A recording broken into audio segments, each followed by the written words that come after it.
Imaginez-vous en 1989, au cœur de la prison la plus redoutée du pays, un complexe de béton et d'acier surnommé la forteresse. C'est un endroit dont on ne s'échappe jamais, un labyrinthe conçu pour briser les esprits les plus forts. C'est là qu'un prisonnier politique, un scientifique de génie dont les recherches sur la perception du temps dérangeaient les hautes sphères, vit ses derniers jours en isolement total.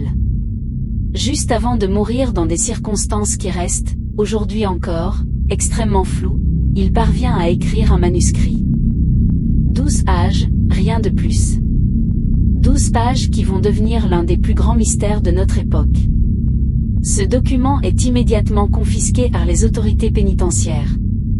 Mais son contenu, lui, commence à fuiter, bribe par bribe, à travers des murmures dans les couloirs et des rapports classifiés. Sur ces feuilles, on trouve une liste de noms codés, des pseudonymes comme l'Aigle ou le Gardien, qui ne correspondent à aucune personne connue. Il y a aussi une carte, mais une carte incomplète, qui semble indiquer un chemin vers un lieu énigmatique baptisé la Chambre des Échos. Et puis, il y a cette phrase, répétée encore et encore, comme un mantra hypnotique, « Le temps n'est qu'une illusion pour ceux qui savent écouter ». Cette phrase prend tout son sens quand on se penche sur le profil du détenu.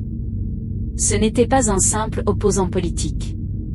C'était un physicien riant, obsédé par l'idée que notre perception linéaire du temps passé, présent, futur était une construction de notre conscience, une barrière que l'on pouvait franchir. Ces théories étaient jugées si radicales, si potentiellement déstabilisatrices, qu'on a préféré l'enfermer et jeter la clé. Mais son savoir, lui, ne pouvait pas être emprisonné. Et c'est là que l'histoire devient vraiment terrifiante. Chaque personne qui a eu accès au manuscrit original, ne serait-ce que pour quelques minutes, a été frappée par une étrange malédiction. Des gardiens, des archivistes, des agents du renseignement. Tous ont commencé à perdre pied avec la réalité. Ils ont rapporté des hallucinations auditives et visuelles, des épisodes d'amnésie profonde, une sensation de vivre des moments de leur passé comme s'ils se déroulaient à nouveau. Certains ont perdu la raison, affirmant entendre des voix venues d'un autre temps. Le manuscrit a rapidement été classé danger biologique et psychologique, et enfermé dans un coffre dont personne ne connaît plus l'emplacement. Le document était devenu aussi dangereux que son auteur. Pendant plus de 30 ans, l'affaire de la forteresse est tombée dans l'oubli, reléguée au rang de légende urbaine pour effrayer les jeunes recrues de l'administration pénitentiaire. Mais en 2023, un élément nouveau vient tout bouleverser. Un vieil enregistrement audio, une cassette d'interrogatoire que l'on croyait détruite, refait surface sur des forums spécialisés dans les mystères non résolus.